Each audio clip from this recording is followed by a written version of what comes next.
ಶ್ರೀ ಗುರುಭ್ಯೋ ನಮಃ. ಆಮೇಲೆ ರಾಜ ಪ್ರಶ್ನೆ ಮಾಡ್ತಾನೆ, ನಿವೃತ್ತಿ ಮಾರ್ಗ ಕಥಿತ ಆದೌ ಭಗವತಾ ಯಥಾ. ಸರಿಯಪ್ಪ, ನಿವೃತ್ತಿ ಮಾರ್ಗ ಎಲ್ಲ ಹೇಳಿದ್ರಿ, ಸಂತೋಷ. ಆದರೆ ಇಷ್ಟೊತ್ತು ಕೊನೀಗ ಈ ನರಕ ಎಲ್ಲ ಹೇಳಿ ಗಾಬರಿ ಮಾಡಿಸ್ಬಿಟ್ರಿ. ಈ ನರಕದಿಂದ ತಪ್ಪಿಸಿಕೊಳ್ಳೋದು ಹೇಗೆ? ಏನಾದರೂ ದಾರಿ ಇದೆಯಾ? ಅದಕ್ಕೇನಾದರೂ ಸ್ಪೆಷಲ್ ಪಾಸ್ ಇದೆಯಾ?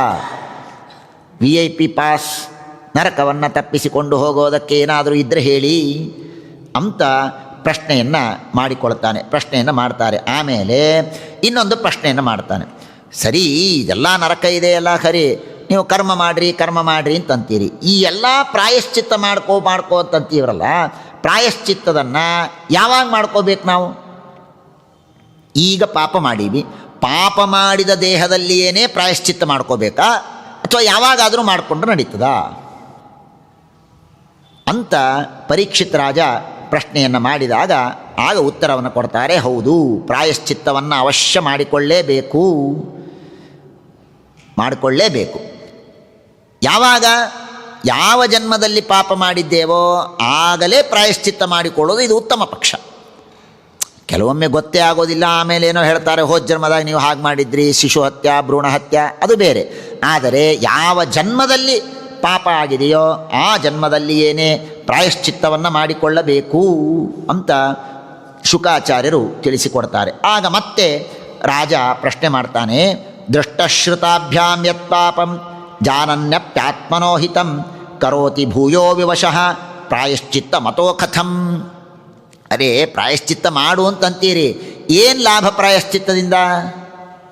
ಪ್ರಾಯಶ್ಚಿತ್ತ ಮಾಡ್ಕೋತಾನೆ, ಮತ್ತೆ ಪಾಪ ಮಾಡ್ತಾನೆ, ಏನಾದರೂ ಪ್ರಾಯಶ್ಚಿತ್ತದಿಂದ ಏನಾದರೂ ಲಾಭ ಆಗೋದಿದೆಯಾ ಅಂತ ಪ್ರಶ್ನೆ ಮಾಡಿದಾಗ ಆಗ ಶುಕಾಚಾರ್ಯರು ಉತ್ತರವನ್ನು ಕೊಡ್ತಾರೆ. ಏನಂತ ಅಂದರೆ, ನಿಜ, ಪ್ರಾಯಶ್ಚಿತ್ತ ವ್ಯರ್ಥ ಅಂತ ನೀನಂತ ಇದೆಯಲ್ಲಪ್ಪ, ಪ್ರಾಯಶ್ಚಿತ್ತ ವ್ಯರ್ಥ. ಏನಿದರ ಅಭಿಪ್ರಾಯ ಅಂದರೆ, ಕೇವಲ ಪ್ರಾಯಶ್ಚಿತ್ತ ಜ್ಞಾನಪೂರ್ವಕವಾಗಿ ಮಾಡದೇನೆ ಸುಮ್ಮನೆ ಏನೋ ಹೇಳಿದ್ದಾರೆ ಅಂತ ಕಾಟಾಚಾರಕ್ಕೆ ಪ್ರಾಯಶ್ಚಿತ್ತ ಮಾಡಿದರೆ ವ್ಯರ್ಥ ಅಂತನ, ಅಥವಾ ಜ್ಞಾನಪೂರ್ವಕವಾಗಿ ಭಕ್ತಿಯಿಂದ ಶ್ರದ್ಧೆಯಿಂದ ಮಾಡಿದರೂ ಪ್ರಾಯಶ್ಚಿತ್ತ ವ್ಯರ್ಥ ಅಂತ ನಿನ್ನ ಅಭಿಪ್ರಾಯನ ಅಂತ ಪ್ರಶ್ನೆಯನ್ನು ಶುಕಾಚಾರ್ಯರು ಮಾಡಿ ಅದಕ್ಕೆ ಉತ್ತರವನ್ನು ಕೊಡ್ತಾರೆ. ಮೊದಲನೇದಂತಾರೆ, ಹೌದು, ಏನೂ ಜ್ಞಾನ ಇಲ್ಲದೇನೆ ಸುಮ್ಮನೆ ಪ್ರಾಯಶ್ಚಿತ್ತ ಮಾಡಿದರೆ ಏನು ಲಾಭ ಇಲ್ಲ. ಕರ್ಮಣ ಕರ್ಮ ನಿರ್ಹಾರ ನಹ್ಯಾತ್ಯಂತಿಕೈಷ್ಯತೆ. ಮತ್ತೊಂದು ಎಕ್ಸ್ಟ್ರಾ ಕರ್ಮ ಮಾಡಿದಂಗೆ ಆಯ್ತಷ್ಟೇ, ನೀನು ಮತ್ತೊಂದು ಬಂಧನ ನಿನಗೆ. ಹಾಗಾಗಿ ಕೇವಲ ಅಜ್ಞಾನದಿಂದ ಮಾಡುವಂತಹ ಪ್ರಾಯಶ್ಚಿತ್ತ ಇದು ಯಾವ ಲಾಭವನ್ನೂ ಕೊಡೋದಿಲ್ಲ. ಆದರೆ ಜ್ಞಾನಿಗಳ ಹತ್ತಿರ ಹೋಗಿ ಪ್ರಾಯಶ್ಚಿತ್ತ ಕೇಳೋದು ಹೇಗಿದೆ? ಒಂದೇನೋ ಪಾಪ ಮಾಡ್ತೇವೆ, ಪಾಪ ಮಾಡಿದರೆ ಪ್ರಾಯಶ್ಚಿತ್ತ ಸುಮ್ಮನೆ ಈ ಪುಸ್ತಕ ತೆಗೆದು ಏನು ಹೇಳ್ಯಾರಪ್ಪ ಇದಕ್ಕೆ, ಹಾಗಲ್ಲ. ಪ್ರಾಯಶ್ಚಿತ್ತ ಮಾಡಬೇಕು ಅಂದರೆ ಮೊದಲು ಗುರುಗಳ ಹತ್ತಿರ ಹೋಗಬೇಕು. ಏನೋ ಒಂದು ಪಾಪ ಮಾಡಿದ್ದೇನೆ ಅಂತ ಗೊತ್ತಾಯಿತು. ಪಾಪ ಮಾಡಿದ್ದೇನೆ ಅಂತ ಗೊತ್ತಾದರೆ ವಿದ್ವಾಂಸರೆಲ್ಲ ಕೂತಿರ್ತಾರೆ, ಧರ್ಮಶಾಸ್ತ್ರ ಕೋವಿದರು, ಅವರ ಹತ್ರ ಹೋಗಿ ದಕ್ಷಿಣೆ ತೊಗೊಂಡು ಹೋಗಿ ಇಡಬೇಕು. ನಾನು ಈ ಪಾಪ ಮಾಡಿದ್ದೇನೆ, ಇದಕ್ಕೆ ಪ್ರಾಯಶ್ಚಿತ್ತವನ್ನು ಹೇಳಿ ಅಂತ ಅವರು ಪ್ರಾಯಶ್ಚಿತ್ತವನ್ನು ಹೇಳ್ತಾರೆ. ಆಮೇಲೆ ಆ ಪ್ರಾಯಶ್ಚಿತ್ತವನ್ನು ಮಾಡಬೇಕು. ಅದನ್ನು ಶುಕಾಚಾರ್ಯ ಹೇಳ್ತಾರೆ, ಪ್ರಾಯಶ್ಚಿತ್ತ ವಿಮರ್ಶನಂ. ವಿದ್ವಾಂಸರು ಉಪದೇಶ ಮಾಡಿದಂತಹ ಪ್ರಾಯಶ್ಚಿತ್ತ ಏನಿದೆ ಅದನ್ನು ಮಾಡಿದರೆ ಅವಶ್ಯವಾಗಿ ಲಾಭ ಆಗತ್ತೆ. ಪ್ರಾಯಶ್ಚಿತ್ತ ಮಾಡಿದರೆ ಪಾಪ ಹೋಗೋದಿಲ್ಲ ಅಂತ ಇಲ್ಲ, ಪಾಪ ಕಮ್ಮಿ ಆಗೇ ಆಗತ್ತೆ. ಶ್ರೀಮದಾಚಾರ್ಯರು ಬ್ರಹ್ಮಸೂತ್ರದಲ್ಲಿ ಅನುವ್ಯಾಖ್ಯಾನದಲ್ಲಿ ಟೀಕಾಕೃತ್ಪಾದರು ಎಲ್ಲ ನಿರ್ಣಯ ಮಾಡಿದ್ದಾರೆ ಇದನ್ನು. ಪ್ರಾಯಶ್ಚಿತ್ತ ಮಾಡಿದರೆ ಕೆಲವರಿಗೇನು ಭ್ರಮೆ ಇದೆ? ಭ್ರಮೆ ಅಂದರೆ ಪ್ರಾರಬ್ಧ ಕರ್ಮ ಇದ್ದ ಮೇಲೆ ನೀವೇನು ಮಾಡಿದರೂ ಅದು ಹೋಗೋದಿಲ್ಲ ಅಂತ ಇದೆ. ನಿಜ, ಪ್ರಾರಬ್ಧ ಕರ್ಮ ಹೋಗೋದಿಲ್ಲ ಅನ್ನೋದು ವಾಸ್ತವ. ಆದರೆ ವಿಶೇಷವಾಗಿ ಪ್ರಾಯಶ್ಚಿತ್ತವನ್ನು ಮಾಡಿದರೆ ಆ ಪ್ರಾರಬ್ಧ ಕರ್ಮ ಏನಾಗತ್ತೆ? ಉಪಮರ್ದ. ಪ್ರಾರಬ್ಧ ಕರ್ಮ ಉಪಮರ್ದ ಆಗತ್ತೆ. ಅದು ಎಷ್ಟು ತೀವ್ರವಾಗಿ ನಮಗೆ ಫಲ ಕೊಡಬೇಕಾಗಿತ್ತೋ ಅಷ್ಟು ತೀವ್ರವಾದ ಫಲವನ್ನು ಕೊಡೋದಿಲ್ಲ. ಆದ್ದರಿಂದ ಪ್ರಾಯಶ್ಚಿತ್ತ ಅವಶ್ಯವಾಗಿ ಮಾಡಿಕೊಳ್ಳಲೇಬೇಕು. ಪ್ರಾಯಶ್ಚಿತ್ತವನ್ನು ಮಾಡಿ ನಾಶ್ನತಃ ಪಥ್ಯಮೇವಾಯನ್ ವ್ಯಾಧಯೋ ಅಭಿಭವಂತಿ ಏವಂ ನಿಯಮಕೃದ್ರಾಜನ್ ಶನೈ ಕ್ಷೇಮಾಯ ಕಲ್ಪತೆ. ಅಲ್ರಿ ಪ್ರಾಯಶ್ಚಿತ್ತ ಮಾಡಿ ಮತ್ತೆ ಪಾಪ ಮಾಡಿದರೆ ನಾ ಎಲ್ಲಿ ಮಾಡಂದೆ ನಿನಗೆ? ಮಾಡಬೇಡ. ಒಬ್ಬ ವ್ಯಕ್ತಿ ಇದ್ದಾನೆ, ಡಾಕ್ಟ್ರ್ ಹತ್ರ ಬರ್ತಾನೆ. ಡಾಕ್ಟ್ರ್ ಹತ್ರ ಬಂದು ಔಷಧಿಯನ್ನು ತೆಗೆದುಕೊಳ್ತಾನೆ. ಔಷಧಿಯನ್ನು ತೆಗೆದುಕೊಂಡು ಅವನು ಹೋಗ್ತಾ ಕೇಳ್ತಾನೆ, ಡಾಕ್ಟ್ರೇ ಈ ಔಷಧಿ ತೊಗೋತೀನಿ, ನನಗೆ ರೋಗ ಆಗೋದಿಲ್ಲ ಹೌದಲ್ಲ? ಇಲ್ಲಪ್ಪ ಆಗೋದಿಲ್ಲ ಅಂತಂತಾನೆ. ತೊಗೊಂಡು ಮತ್ತೆ 4 ದಿವಸಕ್ಕೆ ಮತ್ತೆ ನಿನಗೆ ನೆಗಡಿ ಆಗ್ತದೆ, ಜ್ವರ ಬರ್ತದೆ, ಏನೋ ಆಗ್ತದೆ. ಡಾಕ್ಟ್ರಿಗೆ ಹೋಗಿ ಬೈತಿ, ಏನ್ರಿ ಔಷಧಿ ಕೊಟ್ರಿ ಹೋಗಲೇ ಇಲ್ಲ ಅಂತಿ. ಅವ ಡಾಕ್ಟ್ರ್ ಏನಂತಾನೆ, ನೀನು ಪಥ್ಯ ಮಾಡಿಲ್ಲ, ನಾನು ಹೇಳಿದ ರೂಲ್ಸನ್ನು ಫಾಲೋ ಮಾಡಿಲ್ಲ. ಹಾಗೆ ಭಾಗವತ ಹೇಳುತ್ತೆ, ನಾಶ್ನತಃ ಪಥ್ಯಮೇವ ಅನ್ನಂ, ಕೇವಲ ಪಥ್ಯವಾದ ಅನ್ನವನ್ನೇ ತಿಂತಾ ಇದ್ದರೆ ಅವನಿಗೆ ವ್ಯಾಧಿಗಳು ಬರೋದೇ ಇಲ್ಲ. ಹಾಗೆ ಒಮ್ಮೆ ಪ್ರಾಯಶ್ಚಿತ್ತ ಮಾಡಿಕೊಂಡು ಪಾಪ ಕಳ್ಕೊಂಡ ಮೇಲೆ ನೀನು ಜಾಗರೂಕನಾಗಿ ಇರು. ಪಾಪಗಳನ್ನು ಮಾಡಬೇಡ, ಕೆಟ್ಟ ಕೆಲಸ ಮಾಡಬೇಡ, ಅಂದರೆ ನಿನಗೆ ಪಾಪಗಳು ಬರೋದಿಲ್ಲ ಮತ್ತೆ. ಹಾಗಾಗಿ ನಾಶ್ನತಃ ಪಥ್ಯಮೇವಾನ್ನಂ, ನೀನು ಹಾಗಿದ್ದರೆ ನಿಧಾನವಾಗಿ ನಿನ್ನ ಎಲ್ಲ ಪಾಪಗಳು ಕಡಿಮೆಯಾಗತ್ತೆ. ತಪಸ ಬ್ರಹ್ಮಚರ್ಯೇಣ ಶಮೇನ ಚ ದಮೇನ ಚ ತ್ಯಾಗೇನ ಸತ್ಯಶೌಚಾಭ್ಯಾಂ ನಿಯಮೇನ ಯಮೇನ ಚ. ಹೀಗೆ ತಪಸ್ಸು, ಬ್ರಹ್ಮಚರ್ಯ, ಶಮ, ದಮ, ತ್ಯಾಗ, ಸತ್ಯ, ಶೌಚ, ನಿಯಮ, ಯಮ ಇವೆಲ್ಲವನ್ನು ಮಾಡಿ ಕ್ಷಪಯಂ ತ್ಯಘಂ ಮಹದಪಿ ವೇಣುಗುಲ್ಮ ಮಿವಾನಲಹ. ಎಷ್ಟೇ ದೊಡ್ಡ ಪಾಪ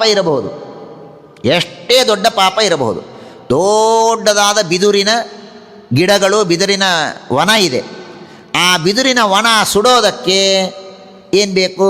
ಒಂದು ಸಣ್ಣ ಬೆಂಕಿ ಇಟ್ಬಿಟ್ರೆ ಮುಗೋದಾಯ್ತು, ಎಲ್ಲ ಸುಟ್ಟೋಗತ್ತೆ. ಹಾಗೆ ಪಾಪ ಮಾಡಿದ್ದೇವೆ ಅಂತ ಭಯಬೇಡ, ತಪಸ್ಸು ಮಾಡು, ಹೋಗತ್ತೆ. ಬ್ರಹ್ಮಚರ್ಯ ಪಾಲನ ಮಾಡು, ಶಮದಮಾದಿಗಳನ್ನು ಮಾಡು, ಸತ್ಯವನ್ನು ಮಾತನಾಡು, ಮನಸ್ಸು, ಮಾತು, ಬುದ್ಧಿ ಎಲ್ಲವನ್ನೂ ಭಗವಂತನ ಕಡೆಗೆ ಇಡು. ಅದರಿಂದ ಪಾಪಗಳು ನಿಶ್ಚಿತ್ತ ಹೋಗುತ್ತದೆ. ಇದು ಕೆಲವರು ಹೇಳ್ತಾರೆ. ಕೆಲವರು ಏನು ಹೇಳಿದರು? ಒಬ್ಬ ಡಾಕ್ಟ್ರ್ ಹತ್ರ ಹೋಗಿದ್ದರು ಪಾಪ ಹೋಗಬೇಕು ಅಂತ. ಅವರೇನು ಹೇಳಿದರು? ತಪಸ್ಸು, ಬ್ರಹ್ಮಚರ್ಯ, ಶಮ, ದಮ, ತ್ಯಾಗ, ಸತ್ಯ, ಶೌಚ, ನಿಯಮ, ಯಮ, ದೇಹವಾಗ್ ಬುದ್ಧಿಗಳಿಂದ ಕರ್ಮ, ಧರ್ಮಜ್ಞ, ಶ್ರದ್ಧಾ ಇವೆಲ್ಲ ಇಟ್ಟುಕೊಂಡು ಮಾಡಿದರೆ ಪಾಪ ಹೋಗುತ್ತೆ ಅಂತ ಒಬ್ಬ ಡಾಕ್ಟ್ರ್ ಹೇಳಿದ. ಇನ್ನೊಂದು ಪಕ್ಕದಲ್ಲಿ ಇನ್ನೊಂದಿತ್ತು, ಅವನ ಹತ್ರ ಹೋದ್ವಿ. ಅವನೇನಂದ? ಕೇಚಿತ್ ಕೇವಲಯ ಭಕ್ತ್ಯ ವಾಸುದೇವ ಪರಾಯಣ. ನೀನೇನು ಮಾಡಬೇಡಪ್ಪ, ದೇವರಲ್ಲಿ ಭಕ್ತಿ ಮಾಡು ಸಾಕು. ನಾರಾಯಣ, ಕೃಷ್ಣ, ಗೋವಿಂದ, ಮುರಾರೇ, ವಾಸುದೇವ ಅಂತ ಇರು, ಪಾಪ ಹೋಗತ್ತೆ. ಇಷ್ಟೆಲ್ಲ ಶ್ರಮನೇ ಬೇಕಾಗಿಲ್ಲ. ಸ್ವಾಮಿಗಳು ಮೇಲಿಂದ ಮೇಲೆ ದೃಷ್ಟಾಂತ ಕೊಡ್ತಾ ಇರ್ತಾರೆ. ಈಗ ಎರಡು ಆಸ್ಪತ್ರೆಗಳಿದೆ ಅಕ್ಕಪಕ್ಕದಲ್ಲಿ. ಒಬ್ಬವನು ಒಂದು ಸಣ್ಣ ಬೋರ್ಡ್ ಹಾಕ್ಕೊಂಡಾನು ಪಾಪ, ಏನೋ ಇಲ್ಲಿ ಎಲ್ಲ ರೋಗಗಳಿಗೂ ಔಷಧಿ ಬಡುತ್ತದೆ. ಇನ್ನೊಂದು ಭಾರಿ ಹೈಫೈ, ಭಾರಿ ದೊಡ್ಡದಿದೆ, ಅಪೋಲೋನೋ ಫೋರ್ಟಿಸೋ ಇದೆ. ಆ ಫೋರ್ಟಿಸ್ ಪಕ್ಕ ಯಾರೋ ಒಬ್ಬವ ಇಟ್ಕೊಂಡಾನ. ಅವನ ಹತ್ರ ಹೋಗ್ತೀರಿ, ಅವನು ರೋಗ ಎಲ್ಲ ನೋಡ್ತಾನೆ, ಅವನು ನಾಡಿ ನೋಡ್ತಾನೆ, ಏನೋ ನೋಡ್ತಾನೆ, ಒಂದು ಸಣ್ಣ ಪುಡುಕಿ ಒಳಗೆ ಒಂದಿಷ್ಟು ಔಷಧಿ ಹಾಕಿ ಕೊಡ್ತಾನೆ. ನಿಮಗೆ ವಿಶ್ವಾಸನೇ ಬರೋದಿಲ್ಲ, ಅವಮಾನ ಅಂದ್ಕೊಂಡ್ಬಿಡ್ತೀರಿ. ಇಷ್ಟು ಸೀರಿಯಸ್ ರೋಗ ಅಂತ ನಾನು ಬಂದೀನಿ, ಏನೋ ಒಂದು 4 ಗುಳಿಗೆ ಕೊಟ್ಟು ಕಳಿಸಿದ್ನಲ್ಲ ಅಂತಂತೀರಿ. ಬಾಜುಕ್ಕೆ ಫೋರ್ಟಿಸಿಗೆ ಹೋಗ್ತೀರಿ, ಅವರು ಒಂದು 500 ಟೆಸ್ಟ್ಗಳು ಕೊಡ್ತಾರೆ, ಒಂದು 50 ದಿವಸ ಅಡ್ಮಿಟ್ ಮಾಡ್ಕೋತಾರೆ, ಏನೋ ಮಾಡಿ ಅಂತೂ ಮನೆಗೆ ಕೊಟ್ಟು ಕಳಿಸ್ತಾರೆ. ನಿಮಗೆ ಆನಂದ, ಆಹಾ ಅಂತೂ ನನ್ನ ರೋಗಕ್ಕೆ ಆರಾಮಾಯ್ತಲ್ಲ ಅಂತ ಅನ್ಕೋತೀರಿ. ಅವ ಕೊಟ್ಟದ್ದು ಇಷ್ಟೇ ಇರ್ತದೆ, ಅವನೇನು ಹೆಚ್ಚಿಂದ ಕೊಟ್ಟಿರೋದಿಲ್ಲ. ಇವನೇನು ಕೊಡೋನಿದ್ನೋ ಅವರು ಒಂದು 50 ದಿವಸ ನಿಮಗೆ ಓಡಾಡಿಸಿ ಅದನ್ನು ಕೊಟ್ಟಿರ್ತಾರೆ, ಆಗ ತೃಪ್ತಿ ಆಗ್ತದೆ. ಇದನ್ನು ಯಾಕೆ ಸ್ವಾಮಿಗಳು ದೃಷ್ಟಾಂತ ಕೊಡ್ತಿದ್ರು ಅಂದರೆ ಭಾಳ ಚೆನ್ನಾಗಿ ಹೇಳ್ತಿದ್ರು. ಏನು ನಮ್ಮ ಸ್ವಭಾವ ಆಗಿದೆ. ಸ್ವಾಮಿಗಳ ಹತ್ರ ಕೆಲವರು ಬರ್ತಿದ್ದರು, ಶುರುವಿಗೆ ಆಶ್ರಮದ ಹೊಸದಲ್ಲಿ ಹೇಳ್ತಿದ್ರು. ಅವರು ಬರ್ತಿದ್ದರು, ನಮಗೇನೋ ಮನೆಯಾಗ ಭಾಳ ಕಷ್ಟ ಅದ್ರಿ, ಹಾಗೆ ಮಾಡಬೇಕು, ಹೀಗೆ ಮಾಡು, ಒಂದು ಕೆಲಸ ಮಾಡು, ಗಾಯತ್ರಿ ಜಪ ಮಾಡು, ವಿಷ್ಣು ಸಹಸ್ರನಾಮ ಪಾರಾಯಣ ಮಾಡು. ಪಾಪ ಅವ್ರು ಇನ್ನೊಮ್ಮೆ ಬರೋದೇ ಬಿಟ್ಬಿಟ್ರು. ಆಮೇಲೆ ಸ್ವಾಮಿಗಳು ಯಾಕೆ ಹಿಂಗೆ ಮಾಡ್ದೆ ಇವ ಅಂತ ವಿಚಾರ ಮಾಡಿದ್ರು. ಮತ್ತೊಮ್ಮೆ ಬಂದರು. ಬಂದಾಗ ಇಲ್ಲ ಭಾಳ ಕಷ್ಟದ, ಹೌದಾ ಒಂದು ನಿಮಿಷ ತಡಿ ಅಂತ ಒಬ್ಬ ಪುರೋಹಿತರಿಗೆ ಕರೆದ್ರು. ಆ ಪುರೋಹಿತರು ಅವ್ರಿಗೊಂದು 50 ಹೋಮ ಹೇಳಿದ್ರು. ಆನಂದ ಆಗಿಬಿಡ್ತು ಅವನಿಗೆ. ಆಹಾ ಅಂತೂ ನನ್ನ ರೋಗಕ್ಕೆ, ನನ್ನ ಕಷ್ಟಕ್ಕೆ ಸ್ವಾಮಿಗಳು ಇಷ್ಟು ಸ್ಪಂದನ ಮಾಡಿದ್ದಾರಲ್ಲ ಅಂತ. ವಿಷ್ಣು ಸಹಸ್ರನಾಮ ಪಾರಾಯಣ ಮಾಡಿದರೇನೇ ಎಲ್ಲ ಹೋಗತ್ತೆ. ನಮಗೆ ನಂಬಿಕೆ ಬರೋದಿಲ್ಲ. ಇವೆಲ್ಲ ಏನಾದರೂ ಆ ಶಾಂತಿ, ಈ ಶಾಂತಿ, ಕುಜಶಾಂತಿ, ಪಿತೃದೋಷ ಇವ್ಯಾವುದು ಮಾಡಬಾರ್ದು ಅನ್ನೋ ಅರ್ಥದಲ್ಲಿ ನಾನು ಹೇಳ್ತಾ ಇಲ್ಲ. ಅದೆಲ್ಲ ಅವಶ್ಯ ಮಾಡಬೇಕು. ಆದರೆ ಭಗವನ್ನಾಮಸ್ಮರಣೆ, ವಿಷ್ಣು ಸಹಸ್ರನಾಮ ಪಠಣ ಇವುಗಳಿಗೆ ಮಹತ್ವ ಶಾಸ್ತ್ರ ಕೊಟ್ಟಿದೆ, ನಾವಲ್ಲ, ಶಾಸ್ತ್ರ ಕೊಟ್ಟಿದೆ. ಆದರೆ ನಮ್ಮ ಸೈಕಾಲಜಿ ಏನು ಅಂದರೆ ಸುಲಭವಾಗಿ ಆಗತ್ತೆ ಅಂದರೆ ಮೋಸ್ಟ್ಲಿ ಇದು ಅಷ್ಟು ಒರಿಜಿನಲ್ ಇರಲಿಕ್ಕಿಲ್ಲ ಅಂತ ಅನ್ಕೋತೇವೆ. ಒರಿಜಿನಲ್ ಇರಲಿಕ್ಕಿಲ್ಲ ಅಂತ ಅನ್ಕೋತೇವೆ. ಒಂದೇ ಸೋಪ್ ಇರ್ತದೆ, ₹1 ಒಂದು ಸೋಪ್ ಮಾಡಿರ್ತಾನೆ, ₹1 ಒಂದು ಸೋಪು ಅಂತ ಕೊಟ್ಟರೆ ನಾವು ತಗೊಳ್ಳೋದೇ ಇಲ್ಲ. ಅದೇ ಸೋಪಿಗೇನೆ ಇಂಗ್ಲೀಷ್ ಒಳಗೆ ಹಿಂದೆ ಒಂದೇನೋ 4 ಆ ಕಂಟೆಂಟ್, ಇದು ಗ್ಲಿಸರಿನ್ ಪಿಸರಿನ್ 50 ಏನೇನೋ ಬರೆದಿರ್ತಾರೆ. ಅದನ್ನು ಬರೆದು ₹500 ಅಂತ ಮಾಡಿದ್ರೆ ಇದು ಮಹತ್ವದ ಸೋಪು ಅಂತ ತೊಗೊಂಡ್ಬಿಡ್ತೀವಿ. ಹಾಗಿದೆ ನಮ್ಮ ಪರಿಸ್ಥಿತಿ. ಹೇಳುತ್ತೆ ಭಾಗವತ, ಕೇಚಿತ್ ಕೇವಲಯ ಭಕ್ತ್ಯ ವಾಸುದೇವ ಪರಾಯಣ. ಭಗವಂತನನ್ನೇ ನಂಬಿದವರು ಈ ಪಾಪವನ್ನು ಪರಿಹಾರ ಮಾಡಿಕೊಳ್ಳೋದಕ್ಕೆ ಭಕ್ತಿ ಒಂದೇ ಸಾಕು ಅಂತ ಹೇಳ್ತಾರೆ. ಅಘಂ ಧುನ್ವಂತಿ ಕಾರ್ಸ್ನೇನ ನೀಹಾರಮಿವ ಭಾಸ್ಕರ. ನೋಡಿ ಎಷ್ಟು ಚೆನ್ನಾಗಿ ದೃಷ್ಟಾಂತವನ್ನು ಕೊಡ್ತಾರೆ, ಏನು ಅದ್ಭುತ ದೃಷ್ಟಾಂತ. ಮೊದಲೇನಂದರು, ತಪಸ್ಸು ಬ್ರಹ್ಮಚರ್ಯ ಅದೆಲ್ಲ ಮಾಡಿದಾಗ ಪಾಪ ಹೇಗೆ ಹೋಗುತ್ತೆ ಅಂದರು. ದೊಡ್ಡದಾದಂತಹ ಬಿದುರಿನ ವನ, ಆ ಬಿದುರಿನ ವನದಲ್ಲಿ ಬೆಂಕಿಯನ್ನು ಇಟ್ಟರೆ ಆ ಬಿದುರಿನ ವನೆಲ್ಲ ಸುಡತ್ತೆ. ಬೆಂಕಿ ಇಡಬೇಕು, ಅದು ಸುಡಬೇಕು. ಆ ಸುಡಲಿಕ್ಕೆ ಎಷ್ಟೊತ್ತು ಹಿಡಿತದೆ, ಅದೆಲ್ಲ ಸುಟ್ಟು ಸುಟ್ಟು ಸುಟ್ಟು ಬೂದಿಯಾಗಿ ಎಷ್ಟು ಸಮಯ ಹಿಡಿತದೆ. ಆದರೆ ಭಗವಂತನ ನಾಮಸ್ಮರಣೆ ಮಾಡಿದರೆ ಪಾಪ ಹೇಗೆ ಹೋಗುತ್ತೆ. ನೀಹಾರಮಿವ ಭಾಸ್ಕರ. ಮುಂಜಾನೆ ಹೇಗಿತ್ತು, ಪೂರ್ಣ ಮಂಜಿತ್ತು. ಸೂರ್ಯ ಬಂದರೆ ಎಷ್ಟೊತ್ತು, ಒಂದು ಕ್ಷಣದಾಗ ಹೋಗಿಬಿಡುತ್ತದೆ. ಹಾಗೆ ಭಗವಂತನ ನಾಮಸ್ಮರಣೆಯಿಂದ ಪಾಪಗಳು ಹೋಗೋದು ಹೀಗೆ, ತಪಸ್ಸು ಬ್ರಹ್ಮಚರ್ಯಾದಿಗಳಿಂದ ಪಾಪಗಳು ಹೋಗೋದು ಹಾಗೆ. ನ ತಥಾ ಹ್ಯಗವಾನ್ ರಾಜನ್ ಪೂಯೇತ ತಪಾದಿಭಿಃ ಯಥಾ ಕೃಷ್ಣಾರ್ಪಿತ ಪ್ರಾಣಃ ತತ್ಪೂರುಷ ನಿಸೇವಯ. ತಪಸ್ಸು ಮೊದಲಾದವುಗಳಿಂದ ಅಷ್ಟು ಶುದ್ಧಿ ಬರೋದಿಲ್ಲ. ಹೇಗೆ ಭಗವಂತನ ನಾಮಸ್ಮರಣೆ ಭಗವದ್ಭಕ್ತರ ಸೇವೆಯಿಂದ ಬರುತ್ತೋ ಆ ರೀತಿಯಾದಂತಹ ಶುದ್ಧಿ ತಪಾದಿಗಳಿಂದ ಬರೋದಿಲ್ಲ.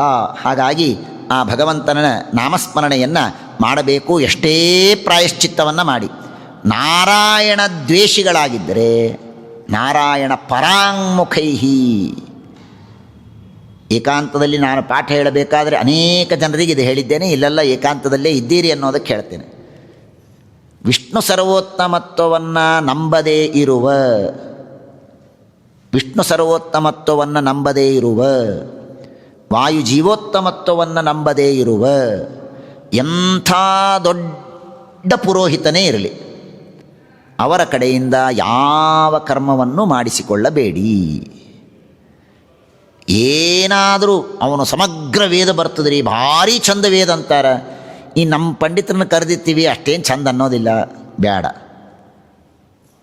ವಿಷ್ಣು ಸರ್ವೋತ್ತಮತ್ವ ಒಪ್ಪ್ಯಾರೋ ಇಲ್ಲೋ ಕರೀರಿ. ಏನು ಸುಮ್ಮನೆ ಒಂದು ಪಂಜ ತಂದಿರ್ತಾರೆ, ಒಂದೆರಡು ಹೂ ತಂದಿರ್ತಾರೆ, ಮುಗಿಸ್ಬಿಡ್ತಾರೆ. ಅವ್ರು ನೋಡ್ರಿ ಎಷ್ಟು ಚಂದ ಇಷ್ಟಿಷ್ಟು ಹೂ ಎಲ್ಲ ಹಾಕ್ತಾರೆ, ಅದು ಮಾಡ್ತಾರೆ, ಇದು ಮಾಡ್ತಾರೆ. ಮಾಡಿಸಬೇಡಿ. ನಾರಾಯಣ ಪರಾಂಗುಖೈಹಿ. ದೇವರನ್ನು ಒಪ್ತಿದ್ರೆ ಅವಶ್ಯ ಮಾಡಿ. ವಿಷ್ಣು ಸರ್ವೋತ್ತಮ ಅಂತಿದ್ರೆ ಯಾರ ಕಡೆಯಿಂದಾದರೂ ಮಾಡಿಸಿ. ವಿಷ್ಣು ಸರ್ವೋತ್ತಮ ವಾಯು ಜೀವೋತ್ತಮತ್ವವನ್ನು ಒಪ್ಪದೇ ಇರುವಂತಹ ಯಾರ ಹತ್ತಿರವೂ ಯಾವ ಫಲವನ್ನೂ ತೆಗೆದುಕೊಳ್ಳೋದು ಬೇಡ. ಆಧ್ಯಾತ್ಮಿಕ. ಇನ್ನು ಡಾಕ್ಟ್ರ್ ಹತ್ರ ಹೋದಾಗ ನೀವು ವಿಷ್ಣು ಸರ್ವೋತ್ತಮ ಅಂತೀರಿ ಕೇಳಲಿಕ್ಕೆ ಚಾನ್ಸ್ ಇಲ್ಲ. ಹಂಗೆ ಬಂದರೆ ಬಹಳ ಸಂತೋಷ, ಆದರೆ ಅದಂತೂ ಚಾನ್ಸ್ ಇಲ್ಲ ಸದ್ಯಕ್ಕೆ. ಆದರೆ ಯಾವುದು ಆಧ್ಯಾತ್ಮಿಕವಾದ ಕಾರ್ಯವನ್ನು ಮಾಡಬೇಕಾದರೂ ಕನಿಷ್ಠ ಇದನ್ನು ಇಟ್ಕೊಳ್ಬೇಕು. ನಾರಾಯಣ ಪರಾಂಗುಖೈಹಿ ಪ್ರಾಯಶ್ಚಿತ್ತಾನಿ ಚೀರ್ಣಾನಿ ನಾರಾಯಣ ಪರಾಂಗುಖೈಹಿ ನವೈ ಪುನಂತಿ ರಾಜೇಂದ್ರ, ನವೈ ಪುನಂತಿ ರಾಜೇಂದ್ರ ಸುರಾಕುಂಭ ಮಿವಾಪಗ. ಸುರಾಕುಂಭ ಮಿವಾಪಗ. ಏನು ಲಾಭ ಇಲ್ಲ. ದೊಡ್ಡ ಶರೀ ಬಾಟಲ್ ತಂದು ಗಂಗಾದಾಗ ಮುಳುಗಿಸಿ ಪವಿತ್ರ ಆಯಿತು ಅಂತ ಕುಡಿದ್ರೆ ಏನಾಗ್ತದೆ? ಹಾಗಿದ್ದಾಗಿದು. ಆದ್ದರಿಂದ ಸರ್ವಥಾ ಅದನ್ನು ಮಾಡಬೇಡಿ. ಸಕರ್ಮನ ಕೃಷ್ಣ ಪದಾರವಿಂದಯೋ ನಿವೇಶಿತಂ ತದ್ಗುಣರಾಗಿಯೈರಿಹ ನತೇಯಮಂ ಪಾಶಭೃತಶ್ಚ ತದ್ಭಟಾನ್ ಸ್ವಪ್ನೇಪಿ ಪಶ್ಯಂತಿ ಹಿ ಚೀರ್ಣ ನಿಷ್ಕೃತಾಃ. ಯಾರು ಒಮ್ಮೆ ಗಟ್ಟಿಯಾಗಿ ಇದನ್ನು ಗೀತಾ ತಾತ್ಪರ್ಯದಲ್ಲಿ ಶ್ರೀಮದಾಚಾರ್ಯ ಇಷ್ಟೊತ್ತು ಇಲ್ಲ ನರಕ ಕೇಳಿದರಲ್ಲ, ಈ ನರಕ ನಮಗಾಗೋದಿಲ್ಲ, ಈ ನರಕ ನಮಗಾಗೋದಿಲ್ಲ. ಗೀತಾ ತಾತ್ಪರ್ಯದಲ್ಲಿ ಆಚಾರ್ಯ ಹೇಳ್ತಾರೆ, ಯೈರ್ನಿಶ್ಚಿತಂ ಪರತ್ವಂತು, ಯಾರು ವಿಷ್ಣು ಸರ್ವೋತ್ತಮತ್ವವನ್ನು ದೃಢವಾಗಿ ನಂಬಿದ್ದಾರೋ ಅವರಿಗೆ ನರಕಾದಿಗಳು ಆಗತ್ತೆ, ಬಹಳ ಅಲ್ಪ. ಹಾಗಂತ ಪಾಪಗಳನ್ನು ಶುರು ಮಾಡಬೇಡಿ, ಬಹಳ ಅಲ್ಪ.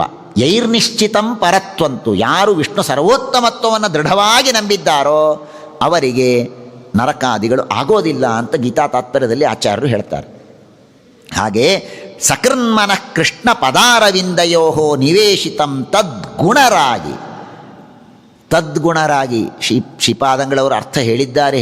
ಈ ತದ್ಗುಣರಾಗಿ ಅನ್ನೋದಕ್ಕೆ ಅದ್ಭುತವಾದ ಅರ್ಥಗಳು, 1, 2, 3, 20, 30 ಬೇಕಾದಷ್ಟು ಅರ್ಥಗಳನ್ನು ಹೇಳಿದ್ದಾರೆ. ಬಹಳ ಸುಂದರವಾದ ಅನುಸಂಧಾನಗಳನ್ನೆಲ್ಲ ಹೇಳಿದ್ದಾರೆ. ಶ್ರೀ ಸುಧಾದಲ್ಲಿ ಬರೀತಾ ಇದ್ದಾರೆ ಕಾಂತೇಶಾಚಾರ್ಯದನ್ನು. ತದ್ಗುಣರಾಗಿ ಯೈರಿಹ, ಆ ಭಗವಂತನ ಗುಣಗಳಲ್ಲಿ ಆಸಕ್ತನಾಗಿ ಒಮ್ಮೆ ಭಗವಂತನ ಪಾದಗಳಲ್ಲಿ ಮನಸ್ಸಿಟ್ಟರು ಅಂದರೆ ಸಾಕು. ನತೇ ಯಮಂ ಪಾಶಭೃತಶ್ಚ ತದ್ಭಟಾನ್, ಯಮನನ್ನು ನೋಡೋದಿಲ್ಲ, ಯಮನ ಭಟರನ್ನು ನೋಡೋದಿಲ್ಲ, ಸ್ವಪ್ನದಲ್ಲೂ ನೋಡೋದಿಲ್ಲ. ಅಷ್ಟು ಧೈರ್ಯ ಕೊಡ್ತಾರೆ ಭಾಗವತ. ದೇವರನ್ನು ನಂಬಿ, ದೇವರನ್ನು ಗಟ್ಟಿಯಾಗಿ ನಂಬಿದರೆ ಆಗೋದಿಲ್ಲ. ಈ ವಿಷಯದಲ್ಲಿ ಒಂದು ಕಥೆಯನ್ನು ಹೇಳ್ತೇನೆ ಅಂತ ಕಥೆಯನ್ನು ಹೇಳಲಿಕ್ಕೆ ಶುರು ಮಾಡ್ತಾರೆ. ಕಾನ್ಯಕುಬ್ಜ ಅಂತ ದೇಶ. ಆ ಕಾನ್ಯಕುಬ್ಜದ ದೇಶದಲ್ಲಿ ಅಜಾಮಿಲ ಎಂಬಂತಹ ಒಬ್ಬ ಬ್ರಾಹ್ಮಣ. ಆ ಅಜಾಮಿಲ ಎಂಬಂತಹ ಕಾನ್ಯಕುಬ್ಜೆ ದ್ವಿಜ ಕಶ್ಚಿತ್ ದಾಸೀಪತಿ ರಜಾಮಿಲ ನಾಮ್ನಾ ನಷ್ಟ ಸದಾಚಾರ ದಾಸ್ಯ ಸಂಸರ್ಗದೂಷಿತ. ಅಜಾಮಿಲ ಎಂಬಂತಹ ಒಬ್ಬ ಬ್ರಾಹ್ಮಣ, ಅವನು ಒಳ್ಳೆಯ ಬ್ರಾಹ್ಮಣನೇ, ಉತ್ತಮ ಸದಾಚಾರಿಯಾಗಿದ್ದ, ಭಾರೀ ವೇದ ಪಾರಂಗತ, ನಿಷ್ಣಾತ, ಎಲ್ಲ ಸದಾಚಾರಗಳನ್ನು ಮಾಡ್ತಾ ಇದ್ದ. ಆದರೆ ಕರ್ಮಧರ್ಮವಶಾತ್ ಒಬ್ಬ ದಾಸಿಯ ಮೋಹಕ್ಕೆ ಒಳಗಾಗಿದ್ದಾನೆ. ಆ ದಾಸಿಪತಿಯಾಗಿದ್ದಾನೆ. ದಾಸಿಪತಿಯಾದ ಮೇಲೆ ಯಥಾ ಪ್ರಕಾರ ನಾಮ್ನ ನಷ್ಟ ಸದಾಚಾರ, ಎಲ್ಲ ಆಚಾರಗಳನ್ನ ಬಿಟ್ಟ. ದಾಸ್ಯ ಸಂಸರ್ಗ ದೂಷಿತಾ ಏವಂ ನಿವಸತಸ್ತಸ್ಯ ಲಾಲಯಾನಸ್ಯ ತತ್ಸುತಾನ್ ಕಾಲೋ ಅತ್ಯಗಾನ್ ಮಹಾನ್. ಅನೇಕ ದಿವಸಗಳಿದ್ದ, ಅವಳ ಜೊತೆ ಸಂಸರ್ಗ, ಅವಳಿಗೆ ಹೊಟ್ಟೆಗೆ ಹಾಕಬೇಕು ಅನ್ನೋದಕ್ಕಾಗಿ ಕಳ್ಳತನ ಮಾಡಿದ, ಮೋಸ ಮಾಡಿದ, ಎಲ್ಲ ಕಥೆಗಳು ಬರುತ್ತೆ. ಅಷ್ಟೆಲ್ಲ ಮಾಡಿದ ಮೇಲೆ ಕೊನೆಗೆ ಅವನಿಗೆ ಮೃತ್ಯು ಹತ್ತಿರ ಬಂತು. ತಸ್ಯ ಪ್ರವಯಸ ಪುತ್ರಾಹ ದಶ ತೇಷಾಂ ತು ಯೋವಮಃ. ಅವನಿಗೆ 10 ಜನ ಮಕ್ಕಳಿದ್ದರು. 10 ಜನ ಮಕ್ಕಳಲ್ಲಿ 10ನೇ ಮಗ, ಕೊನೇ ಮಗನ ಹೆಸರು ನಾರಾಯಣ ಅಂತ ಇಟ್ಟಿದ್ದ. ಹಾಗಾಗಿ ಆ ಮೃತ್ಯು ಹತ್ತಿರ ಬಂದಾಗ ಆ ಮೃತ್ಯುದೂತರು ಬಂದು ಇವನನ್ನು ಎಳೆದುಕೊಂಡು ಹೋಗುವ ಸಂದರ್ಭದಲ್ಲಿ ಅವನು ಜೋರಾಗಿ ಕೂಗಿದ್ದಾನೆ, ನಾರಾಯಣ ಅಂತ ಕೂಗಿದ್ದಾನೆ. ಸ ಏವಂ ವರ್ತಮಾನಜ್ಞೋ ಮೃತ್ಯುಕಾಲೆ ಉಪಸ್ಥಿತೆ ಮತಿಂಚಕಾರತನಯೇ ಬಾಲೇ ನಾರಾಯಣಾಹ್ವಯೇ. ಆ ಪುಟ್ಟ ಬಾಲಕ ನಾರಾಯಣನನ್ನು ಎದಕ್ಕೋ ಕರೆದ, ನಾವು ಔಷಧ ಹಾಕ್ಲಿಕ್ಕೆ ಕರೆದಿರ್ಬೇಕು ಪ್ರಾಯ. ನಾರಾಯಣ ಬಾ ಅಂತ ಕರೆದ ಕೂಡಲೇ ಆ ನಾರಾಯಣ ಶಬ್ದ ಆಯಿತು. ಇವನ ದೇಹ ಬಿಟ್ಟ. ದೇಹ ಬಿಟ್ಟ ಕೂಡಲೇ ಎದುರುಗಡೆಗೆ ಇಬ್ಬರು ನಿಂತಿದ್ದಾರೆ. ಯಮ ಭಟರು ಬಂದಿದ್ದಾರೆ. ಯಮ ಭಟರು ಬಂದು ಇವನನ್ನು ಎಳೆದುಕೊಂಡು ಹೋಗ್ತಾ ಇದ್ದಾರೆ. ಯಮ ಪ್ರೇಷ್ಯಾನ್. ಎಳೆದುಕೊಂಡು ಹೋಗ್ತಾ ಇರಬೇಕಾದರೆ ವಿಷ್ಣುದೂತಾ ವಾರಯಾಮಾಸು ರೋಜಸಃ. ವಿಷ್ಣುದೂತರು ಬಂದರು, ಏಯ್ ನಿಲ್ಲಿ, ಎಲ್ಲಿ ಹೋಗ್ತಾ ಇದ್ದೀರಿ? ಯಾರನ್ನ ಕರ್ಕೊಂಡು ಹೋಗ್ತಾ ಇದ್ದೀರಿ? ಯಾಕೆ ಹೋಗ್ತಾ ಇದ್ದೀರಿ ಅಂತ ಕೇಳಿದ್ದಾರೆ. ಕಸ್ಯವ ಕುತ ಆಯಾತಾಹ, ಯಾರ ಆಜ್ಞೆಯಿಂದ ಬಂದಿದ್ದೀರಿ, ಎಲ್ಲಿಂದ ಬಂದಿದ್ದೀರಿ ಅಂತ ಆ ಯಮದೂತರು ಇವನಿಗೆ ಕೇಳ್ತಾ ಇದ್ದಾರೆ. ನೀವ್ಯಾಕೆ ಬಂದ್ರಿ? ಸತ್ರೆ ಕರ್ಕೊಂಡು ಹೋಗೋ ಕೆಲಸ ನಮ್ಮದು, ಸತ್ರೆ ಕರೆದುಕೊಂಡು ಹೋಗುವ ಕೆಲಸ ನಮ್ಮದು. ನಾವು ಬಂದದ್ದು ಸರಿ ಜಾಗಕ್ಕೆ ಬಂದಿದ್ದೇವೆ, ನೀವ್ಯಾಕೆ ಇಲ್ಲಿ ಬಂದ್ರಿ ಹೇಳ್ರಿ. ಕೇಯೂಯಂ ಪ್ರತಿಷೇಧಾರ ಧರ್ಮರಾಜಸ್ಯ ಶಾಸನಂ. ನಮ್ಮ ಧರ್ಮರಾಜನ ಶಾಸನವನ್ನು ಬೇಡ ಅನ್ನೋರು ನೀವ್ಯಾರು? ನೋಡಲಿಕ್ಕೇನೋ ಭಾಳ ಚಂದ ಕಾಣಿಸ್ತೀರಿ, ಪದ್ಮಪತ್ರ ಇದ್ದಾಗೆ ಮುಖ ಇದೆ, ಒಳ್ಳೆ ಬಣ್ಣ ಹಾಕ್ಕೊಂಡಿದ್ದೀರಿ, ಒಳ್ಳೆ ಬಟ್ಟೆ ಉಟ್ಕೊಂಡಿದ್ದೀರಿ, ಯಾರು ನೀವು? ಇಲ್ಲಿ ಯಾಕೆ ಬಂದಿದ್ದೀರಿ ಅಂತ ಕೇಳಿದಾಗ ಆಗ ಅವರು ವಿಷ್ಣುದೂತರಂತಾರೆ, ಯೂಯಂ ವೈ ಧರ್ಮರಾಜಸ್ಯ ಯದಿ ನಿರ್ದೇಶಕಾರಿಣಃ ಬ್ರೂತ ಧರ್ಮಸ್ಯ ನಸ್ತತ್ವಂ ಯಚ್ಚ ಅಧರ್ಮಸ್ಯ ಲಕ್ಷಣಂ. ಓ, ಧರ್ಮರಾಜನ ಕಡೆಯಿಂದ ಬಂದಿರೇ ನೀವು? ಓ, ಧರ್ಮರಾಜನ ಕಡೆಯಿಂದ ಬಂದಿದ್ದರೆ ನಿಮಗೆ ಬೇಕಾದಷ್ಟು ಧರ್ಮ ಗಿರ್ಮ ಗೊತ್ತಿರಬೇಕಲ್ಲ. ಏನು ಹೇಳ್ರಿ ನೋಡೋಣ, ಧರ್ಮ ಅಂದ್ರೇನು, ಅಧರ್ಮ ಅಂದ್ರೇನು ಹೇಳಿ. ಕಥಂ ಸಿದ್ಧ್ರಿಯತೆ ದಂಡ. ಶಿಕ್ಷೆ ಯಾರಿಗೆ ಕೊಡಬೇಕು, ಯಾರಿಗೆ ಶಿಕ್ಷೆ ಕೊಡಬಾರದು, ಇವೆಲ್ಲ ಹೇಳಿ ಅಂತ ವಿಷ್ಣುದೂತರು ಪ್ರಶ್ನೆ ಮಾಡಿದಾಗ ಯಮದೂತರು ಪಾಪ ಏನು ಬಾಯ್ಪಾಟ್ ಮಾಡಿದ್ರು ಅದನ್ನು ಹೇಳಿಬಿಟ್ರು. ವೇದ ಪ್ರಣಹಿತೋ ಧರ್ಮ, ವೇದ ಪ್ರಣಹಿತೋ ಧರ್ಮ, ವೇದದಲ್ಲಿ ಏನು ಹೇಳಿದ್ದಾರೋ ಅದು ಧರ್ಮ. ಅಧರ್ಮಸ್ತದ್ವಿಪರ್ಯಯ, ವೇದ ವಿರುದ್ಧವಾದದ್ದೆಲ್ಲವೂ ಅಧರ್ಮ. ವೇದೋ ನಾರಾಯಣ ಸಾಕ್ಷಾತ್, ವೇದ ಅಂದರೆ ನಾರಾಯಣ. ಸ್ವಯಂಭೂರಿತಿ ಶುಶ್ರುಮಃ, ನಾರಾಯಣನೇ ವೇದ, ಆ ವೇದ ಏನು ಹೇಳಿದೆಯೋ ಅದು ಧರ್ಮ. ಹಾಗಾಗಿ ಅದಕ್ಕೆ ವಿರುದ್ಧವಾದದ್ದೆಲ್ಲ ಅಧರ್ಮ. ಸೂರ್ಯ, ಹಾಗಾದರೆ ನಾವು ಮಾಡುವ ಕರ್ಮಗಳನ್ನೆಲ್ಲ ಯಾರು ನೋಡ್ತಾರೆ? 10 ಜನ ನೋಡ್ತಾರೆ. ಸೂರ್ಯ, ಅಗ್ನಿ, ಆಕಾಶ, ಮರುತ್, ಗೋಗಳು, ಸೋಮ, ಸಂಧ್ಯಾ, ಹಗಲು, ದಿಕ್ಕುಗಳು, ಕಾಲ, ಸ್ವಯಂ ಧರ್ಮ, ಯಮಧರ್ಮ. ಹೀಗೆ ಇವರೆಲ್ಲರೂ ಸಾಕ್ಷಿಗಳು. ನಾವು ಯಾವುದೇ ಕರ್ಮವನ್ನು ಮಾಡಿದರೂ ಕೂಡ ಇವರ ಇವರನ್ನು ಬಿಟ್ಟು ಇವರ ಕಣ್ಣು ತಪ್ಪಿಸಿ ಮಾಡಲಿಕ್ಕಾಗೋದೇ ಇಲ್ಲ. ಏತೈರಧರ್ಮೋ ವಿಜ್ಞಾತಃ ಸ್ಥಾನಂ ದಂಡಸ್ಯ ಯುಜ್ಯತೆ. ಇವರೆಲ್ಲರೂ ಕೂಡ ಇವನು ತಪ್ಪು ಮಾಡ್ಯಾನ ಅಂತ ಯಾವಾಗ ಹೇಳ್ತಾರೋ ಆಗ ಅವನಿಗೆ ದಂಡ ಕೊಡ್ತೇವೆ. ಇವರೆಲ್ಲರೂ ನಿರ್ಣಯ ಮಾಡ್ತಾರೆ, ಇವನು ತಪ್ಪು ಮಾಡಿದ್ದಾನೆ ಅಂತ ನಿರ್ಣಯ ಮಾಡಿದ ಮೇಲೆ ನಾವು ದಂಡವನ್ನು ಕೊಡ್ತೇವೆ. ಸಂಭವಂತಿ ಹ್ಯಭದ್ರಾಣಿ ವಿಪರೀತಾನಿ ಚಾನಗಾಹ ಕಾರಣಂ ಗುಣಸಂಗೋಸ್ತಿ ದೇಹವಾನ್ ನಹ್ಯಕರ್ಮಕೃತ. ಒಂದು ತಿಳ್ಕೊಳ್ರಿ, ಹಾಗಾದರೆ ಕೆಲವರು ಕೆಲವರು ಹಾಗೇ ತಪ್ಪಿಸ್ಕೊಂಡು ಬರ್ಬೋದಲ್ಲ, ಯಮಧರ್ಮನ ಹತ್ತಿರ ಹೋಗದೇನೆ ಬರಬಹುದಲ್ಲ. ಅದಕ್ಕವರಂದರು ಸಾಧ್ಯವೇ ಇಲ್ಲ. ದೇಹವಾನ್ ನಹ್ಯಕರ್ಮಕೃತ, ಮನುಷ್ಯನಾಗಿ ಹುಟ್ಟಿದ್ದಾನೆ, ಕರ್ಮ ಮಾಡೋದಿಲ್ಲ, ಆಗೋದೇ ಇಲ್ಲ. ಹುಟ್ಟಿದ ಮೇಲೆ ಅವನು ಕರ್ಮ ಮಾಡೇ ಮಾಡ್ತಾನೆ. ಗೀತಾಭಾಷ್ಯದಲ್ಲಿ ಶ್ರೀಮದಾಚಾರ್ಯ ಹೇಳ್ತಾರಲ್ಲ, ಜೀವಂಶ್ಚತುರ್ದಶಾದೂರ್ಧ್ವಂ ಪುರುಷೋ ನಿಯಮೇನತು ಸ್ತ್ರೀವಾಪ್ಯನೂನದಶಕಂ ದೇಹಂ ಮಾನುಷಮಾಪ್ಯತೆ. ದೇಹಂ ಮಾನುಷಮಾಪ್ಯತೆ. ಒಬ್ಬ ಮನುಷ್ಯ ಹುಟ್ಟಿ 14 ವರ್ಷ ಬದುಕಿದ್ರೆ ಸಾಕು. 14 ವರ್ಷ ಆಯಿತು. 14 ವರ್ಷ ಆದ ಮೇಲೆ 1 ದಿವಸ ಎಕ್ಸ್ಟ್ರಾ ನೀವು ಬದುಕಿದ್ರೆ ಇನ್ನು ಮುಂದೆ 10 ಮಿನಿಮಮ್ 10 ಮನುಷ್ಯ ದೇಹ ಬರುವಷ್ಟು ಕರ್ಮಗಳನ್ನು ಮಾಡಿಟ್ಟಿರ್ತೇವೆ ನಾವು. ಮಿನಿಮಮ್ 10 ಮನುಷ್ಯ ದೇಹ ಬರುವಷ್ಟು ಕರ್ಮಗಳನ್ನು ಮಾಡಿಟ್ಟಿರ್ತೇವೆ. ಅಷ್ಟು ಕರ್ಮಗಳ ಸಂಕೋಲೆ ಇದೆ. ಹಾಗಾಗಿ ಕರ್ಮಗಳನ್ನು ತಪ್ಪಿಸಿಕೊಳ್ಳೋಕ್ಕಾಗೋದಿಲ್ಲ. ಪಂಚಭಿ ಕುರುತೆ ಸ್ವಾರ್ಥಾನ್ ಪಂಚವೇದಾಥ ಪಂಚಭಿಃ ಏಕಸ್ತು ಷೋಡಶೇನ ತ್ರೀನ್ ಸ್ವಯಂ ಸಪ್ತದಶೋಷ್ಣುತೆ. ಕರ್ಮ ಮಾಡೋದು ಯಾರು? 5 ಮಂದಿ ಕರ್ಮ ಮಾಡ್ತಾರೆ, 5 ಮಂದಿ ಕೆಟ್ಟ ಕೆಲಸ ಮಾಡ್ತಾರೆ. ಪಂಚಭಿ ಕುರುತೆ ಸ್ವಾರ್ಥಾನ್, ಪಂಚವೇದ 5 ಕರ್ಮೇಂದ್ರಿಯಗಳು ಕೆಲಸವನ್ನು ಮಾಡುತ್ತೆ. ಮಾಡು ಅಂತ ಹೇಳೋರು ಯಾರು? ಪಂಚ 5 ಜ್ಞಾನೇಂದ್ರಿಯಗಳು ಪ್ರೇರಣೆಯನ್ನು ಕೊಡುತ್ತೆ. ಅದು ಮಾಡು, ಅಲ್ಲಿ ತಗೋ, ಇಲ್ಲಿ ತಗೋ ಅಂತೆಲ್ಲ ಪಂಚ ಹೇಳ್ತದೆ. ಪಂಚಭಿಃ ಏಕಸ್ತು ಷೋಡಶೇನ ತ್ರೀನ್ ಸ್ವಯಂ ಸಪ್ತದಶೋಷ್ಣುತೆ. ಭೋಗ ಮಾಡೋನು ಯಾರು? ಭೋಗ ಮಾಡೋನು ಒಬ್ಬನೇ. ಮಾಡೋರು ಇವರೆಲ್ಲ, ಕಾರ್ಬಾರ ಮಾಡೋರು ಇವರು, ಕೆಟ್ಟ ಕೆಲಸ ಮಾಡೋರು ಇವರು, ಭೋಗ ಮಾಡೋದು ಯಾರು? ಏಕಃ, ಆ ಜೀವ ಅದನ್ನು ಭೋಗ ಮಾಡ್ತಾನೆ. ಏಕಸ್ತು ಷೋಡಶೇನ ತ್ರೀನಂದರೆ ಸತ್ವರಜಸ್ತಮೋ ಗುಣಗಳು. ಆ ಸತ್ವರಜಸ್ತಮೋ ಗುಣಗಳಿಂದ ಪ್ರೇರಿತನಾಗಿ, ಮನಸ್ಸು ಎಂಬುದರಿಂದ ಪ್ರೇರಿತನಾಗಿ ಇವರೆಲ್ಲ ಸೇರಿ ಕೆಟ್ಟ ಕೆಲಸ ಮಾಡಿ ಬರ್ತಾರೆ. ಶಿಕ್ಷೆ ಆಗೋದು ಮಾತ್ರ ಏಕಃ, ಆ ಜೀವ ಅನುಭವಿಸಬೇಕು. ನಹಿ ಕಶ್ಚಿತ್ ಕ್ಷಣಮಪಿ ಜಾತು ತಿಷ್ಠತ್ಯ ಕರ್ಮಕೃತ ಕಾರ್ಯತೆ ಹ್ಯವಶಃ ಕರ್ಮ ಸರ್ವ ಪ್ರಕೃತಿಜೈರ್ಗುಣೈ ಗುರು ಅಗ್ನಿ ಅತಿಥಿ ವೃದ್ಧಾನಾಂ ಶುಶ್ರೂಷು ನಿರಹಂಕೃತಿ ಸರ್ವಭೂತ ಸಹೃತ್ಸಾಧು ಮಿತವಾಗನುಸೂಯಕಃ ಏಕದಾಸೌ. ಇವನನ್ನು ಯಾಕೆ ಕರ್ಕೊಂಡು ಹೊಂಟೀರಿ ಅಂತ ಕೇಳಿದರೆ ಇವನ ಕಥೆಯನ್ನು ಹೇಳ್ತಾರೆ. ಇವನು ಬಹಳ ಒಳ್ಳೆಯವನಿದ್ದ, ಬೇಕಾದಷ್ಟು ಯಜ್ಞ, ದಾನ, ತಪಸ್ಸು, ಗುರುಗಳ ಶುಶ್ರೂಷ, ತಂದೆ ತಾಯಿಗಳ ಸೇವಾ ಎಲ್ಲ ಮಾಡ್ತಾ ಇದ್ದ. ಒಮ್ಮೆ ಕಾಡಿನಲ್ಲಿ ಈ ಕಾಮಿನಿಯನ್ನು ನೋಡಿದ ಮೇಲೆ ಅವಳ ಮೋಹಕ್ಕೆ ಒಳಗಾಗಿ ಎಲ್ಲವನ್ನು ಬಿಟ್ಟಿದ್ದಾನೆ. ಯದಸೌ ಶಾಸ್ತ್ರಮುಲ್ಲಂಘ್ಯ ಸ್ವೈರಚರ್ಯಾರ್ಯ ಗರ್ಹಿತ ಅವರ್ತತ ಚಿರಂ ಕಾಲಂ ಅಘಾಯುರಶುಚಿರ್ಮಲ. ಹಾಗಾಗಿ ಎಲ್ಲ ಶಾಸ್ತ್ರೋಕ್ತವಾದ ವಿಧಿಗಳನ್ನೆಲ್ಲ ಬಿಟ್ಟ. ಅಶುಚಿ, ಮದ್ಯ ಮಾಂಸ ಕುಡಿಯೋದು ಎಲ್ಲ ಮಾಡಿಬಿಟ್ಟ. ಹಾಗಾಗಿ ಇವನನ್ನು ನಾವು ಎಳೆದುಕೊಂಡು ಹೋಗ್ತಾ ಇದ್ದೇವೆ. ನೇಷ್ಯಾಮಃ ಅಕೃತ ನಿರ್ವೇಶಂ. ಕರೆದುಕೊಂಡು ಹೋಗ್ತಾ ಇದ್ದೇವೆ. ಬಿಡ್ತಿದ್ವಿ ಯಾವಾಗ? ಪ್ರಾಯಶ್ಚಿತ್ತ ಮಾಡಿಕೊಂಡಿದ್ದರೆ. ಪ್ರಾಯಶ್ಚಿತ್ತ ಅಕೃತ ನಿರ್ವೇಶಂ, ಇವನು ಪ್ರಾಯಶ್ಚಿತ್ತ ಮಾಡಿಕೊಂಡಿಲ್ಲ, ಆದ್ದರಿಂದ ಇವನನ್ನು ಎಳೆದುಕೊಂಡು ಹೋಗ್ತೇವೆ ಅಂತ ಯಮಭಟ್ಟರು ಹೇಳಿದಾಗ ಆ ವಿಷ್ಣುದೂತರಂತಾರೆ, ಅಹೋ ಕಷ್ಟಂ, ಯಾರಪ್ಪ ನಿಮಗೆ ಪಾಠ ಹೇಳಿದವರು? ಕರ್ಕೊಂಬರ್ರಿ ಇಲ್ಲಿ.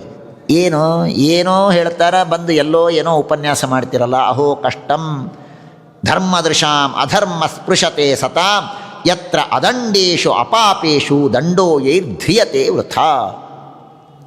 ಯಾರು ನಿಮಗೆ ಹೇಳಿದ್ದು? ನೀವು ದೊಡ್ಡ ಧರ್ಮಸ್ಥಾನದಲ್ಲಿದ್ದೀರಿ, ಏನೂ ಪಾಪ ಮಾಡದೇ ಇದ್ದವರಿಗೆ ಶಿಕ್ಷೆಯನ್ನು ಕೊಡ್ತೀರಲ್ಲ, ಗೊತ್ತಾಗೋದಿಲ್ವ ನಿಮಗೆ?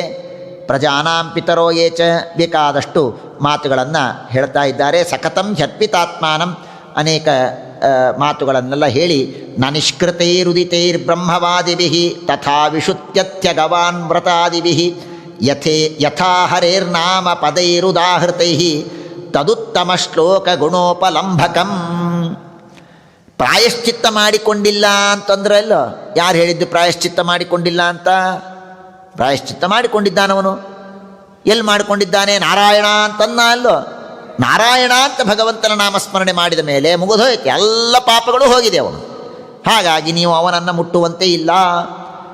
ಅಥೈನಮ್ಮ ಅಪನಯತ ಕೃತ ಅಶೇಷ ಅಘ ನಿಷ್ಕೃತಂ, ಎಲ್ಲ ಪಾಪಗಳು ಇವನದು ಹೋಗಿದೆ, ಆದ್ದರಿಂದಾಗಿ ಇವನನ್ನು ಮುಟ್ಟಬೇಡಿ ಅಂತ ಯಮದು. ಇಲ್ಲಿ ಶ್ರೀಮದಾಚಾರ್ಯ ಅರ್ಥವನ್ನು ಬರೀತಾರೆ. ಏನಿದು? ನಾರಾಯಣ ಅಂತಿಷ್ಟಂದು ಮಾತ್ರಕ್ಕೆ ಎಲ್ಲ ಪಾಪಗಳು ಹೋಗುತ್ತಾ? ಸರ್ವಥಾ ಹೋಗೋದಿಲ್ಲ, ಸರ್ವಥಾ ಹೋಗೋದಿಲ್ಲ. ಸರ್ವಥಾ ಅಗಹರಂ ವಿಷ್ಣೋ ನಾಮ ತದ್ಭಕ್ತಿಪೂರ್ವಕಂ. ಸುಮ್ಮನೆ ನಾರಾಯಣ ಅಂದರೆ ಹೋಗೋದಿಲ್ಲ, ಸುಮ್ಮನೆ ಹರಿ ಹೋಗೋದಿಲ್ಲ. ಭಕ್ತಿಪೂರ್ವಕವಾಗಿ ಹೇಳಿದರೆ ಮಾತ್ರ ಪಾಪ ಪರಿಹಾರ ಆಗತ್ತೆ, ಇಲ್ಲದೇ ಇದ್ದರೆ ಆಗೋದಿಲ್ಲ. ಇದು ಶ್ರೀಮದಾಚಾರ್ಯ ನಿರ್ಣಯ. ಅಭಕ್ತ್ಯೋದಾಹೃತಂ ನೈವ ಫಲದಾತೃ ಭವಿಷ್ಯತಿ. ಭಕ್ತಿ ಇಲ್ಲದೇನೆ ಹೇಳಿದರೆ ಫಲ ಆಗೋದಿಲ್ಲ. ಇಲ್ಲಿ ಭಾಗವತದಲ್ಲಿ ಒಂದು ಮಾತನ್ನು ಹೇಳ್ತಾರೆ. ಸಾಂಕೇತ್ಯಂ ಪಾರಿಹಾಸ್ಯಂ ವಾ ಸ್ತೋಭಂ ಹೇಳನಮೇವ ವಾ ವೈಕುಂಠನಾಮಗ್ರಹಣಂ ಅಶೇಷಾಗಹರಂ ವಿದುಹು. ಏನು ಹೇಳಿದರು ಅಂದರೆ, ಸಾಂಕೇತ್ಯಂ, ಸಾಂಕೇತ್ಯ ಅಂದರೆ ಮಗನಿಗೆ ನಾರಾಯಣ ಅಂತ ಹೆಸರಿಟ್ಟಿದ್ರಿ, ನಾರಾಯಣ ಅಂತ ಕರೆದು ಬಿಟ್ಟರೆ ಪುಣ್ಯ ಬರ್ತದೆ.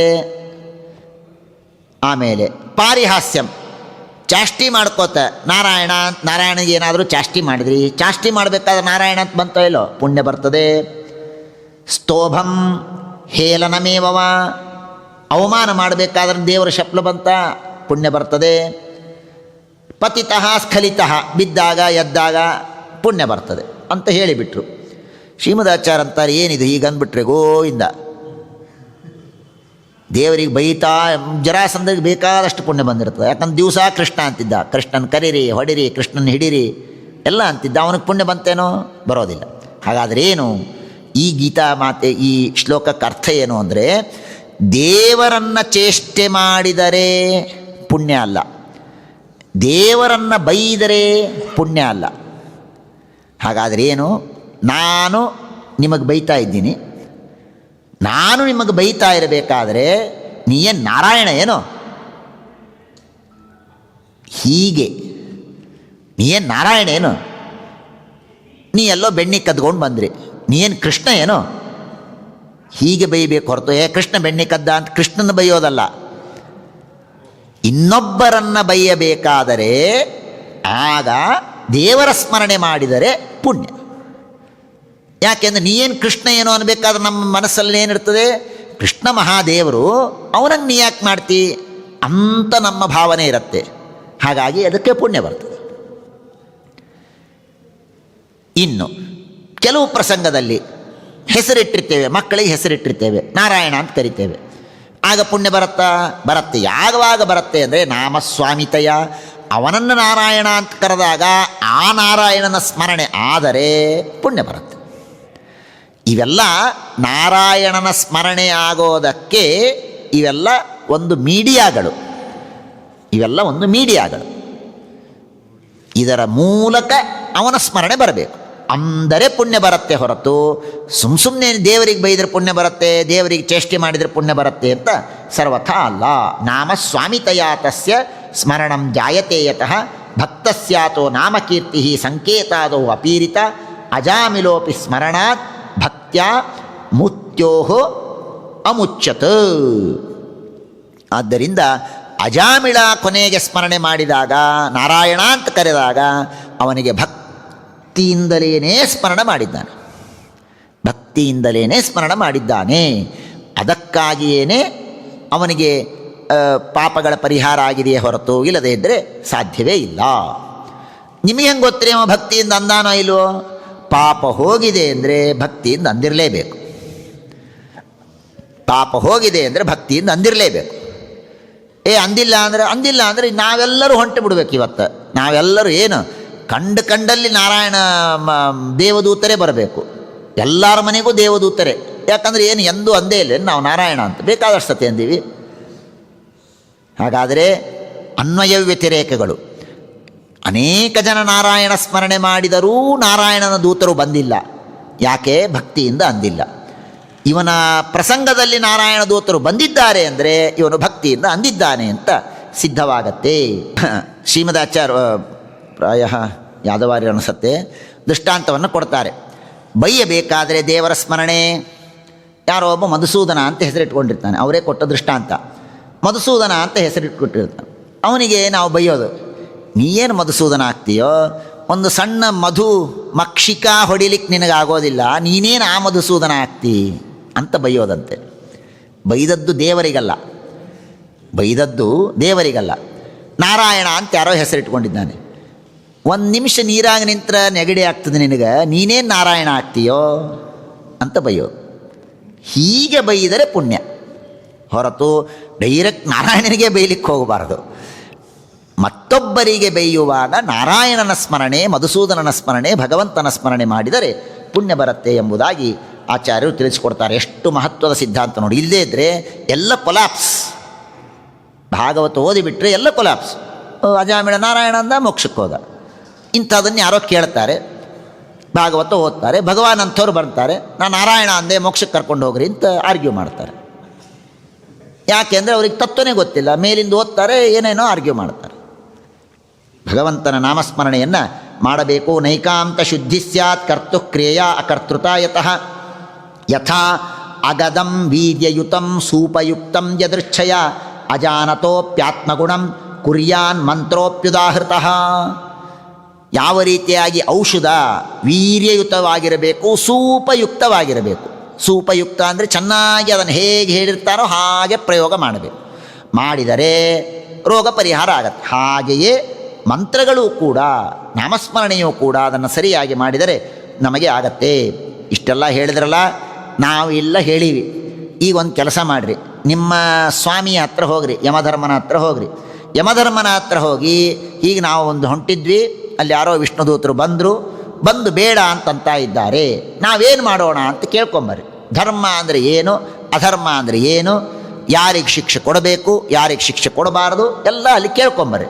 ಅವ ಏನು ಹೇಳ್ತಾನೆ ಹಂಗೆ ಮಾಡಿರಿ ಅಂತ ಹೇಳಿದಾಗ ಅವರೆಲ್ಲರೂ, ಆ ಯಮದೂತರು ಅಲ್ಲಿ ಹೋಗ್ತಾರೆ.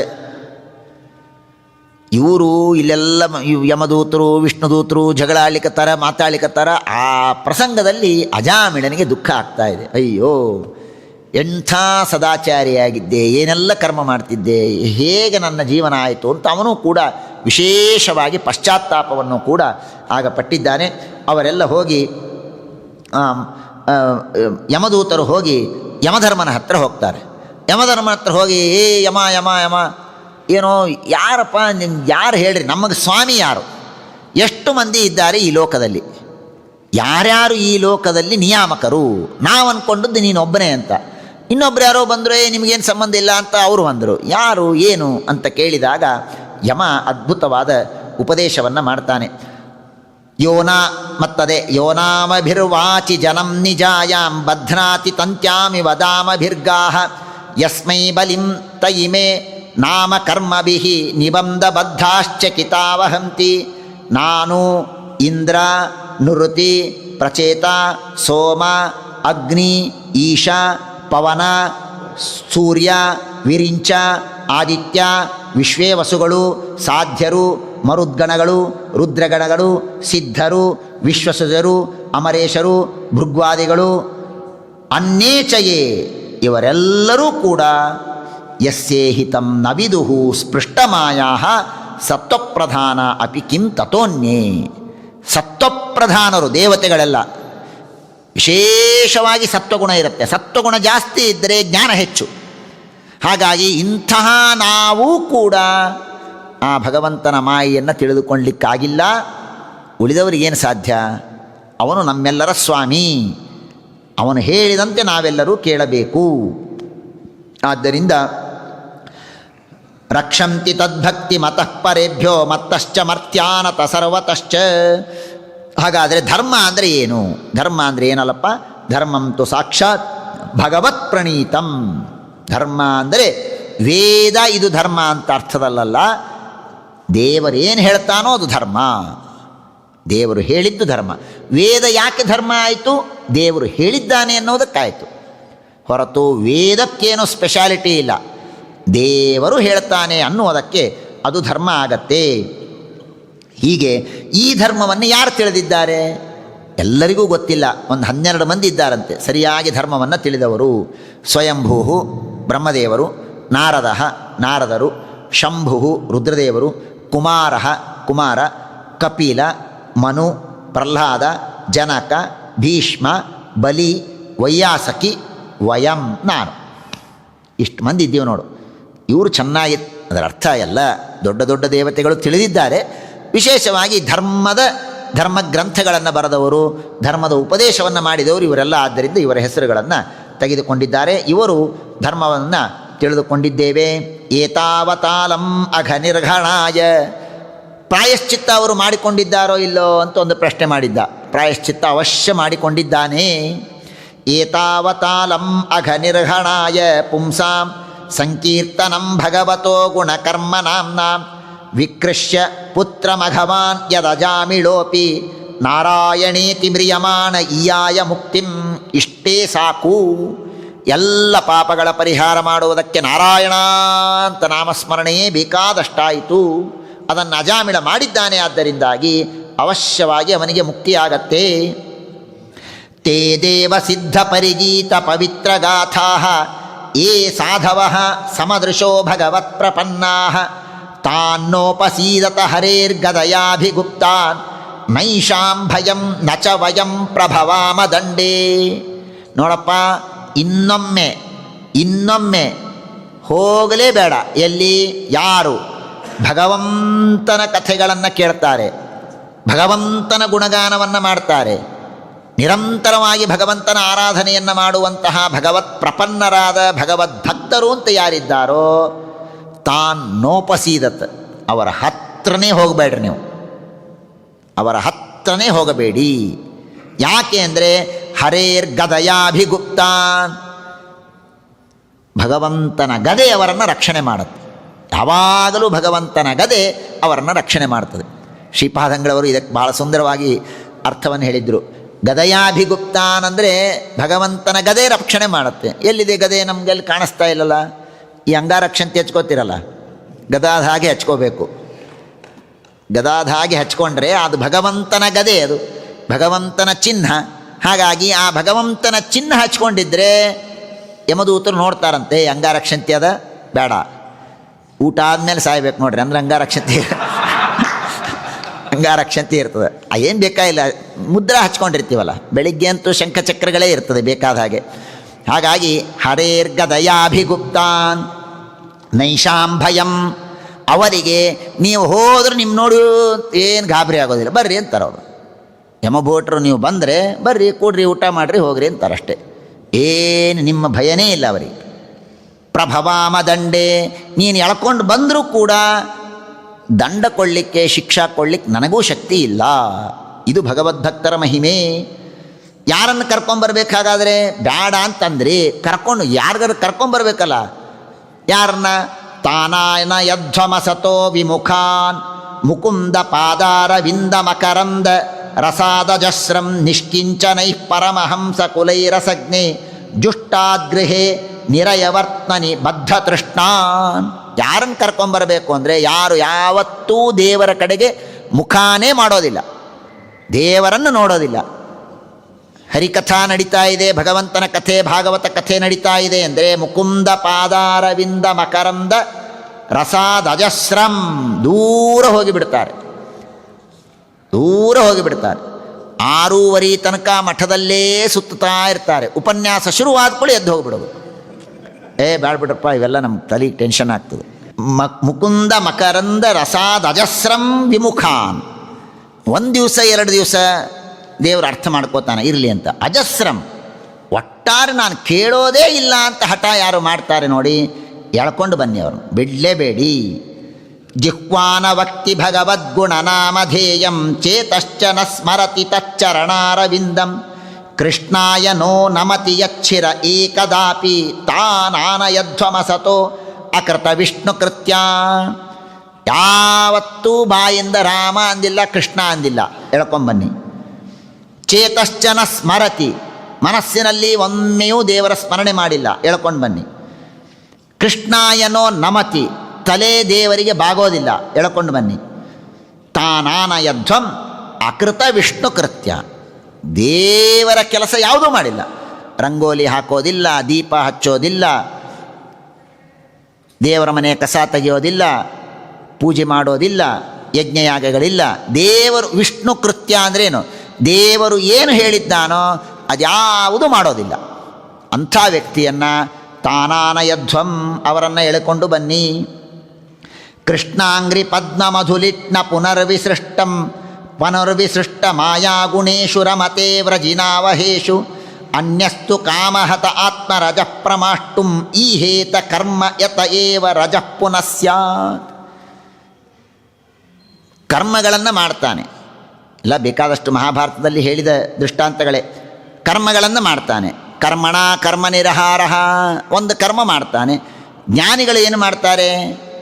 ಏನೋ ಕರ್ಮ ಮಾಡಿದ್ದಕ್ಕೆ ಪಾಪ ಬಂದಿರ್ತದೆ, ಅದನ್ನು ಪರಿಹಾರ ಮಾಡೋದಕ್ಕೆ ಭಗವಂತನ ಧ್ಯಾನ ಮಾಡ್ತಾರೆ, ಭಗವಂತನ ನಾಮಸ್ಮರಣೆ ಮಾಡ್ತಾರೆ, ಪಾಪವನ್ನು ಕಳ್ಕೋತಾರೆ.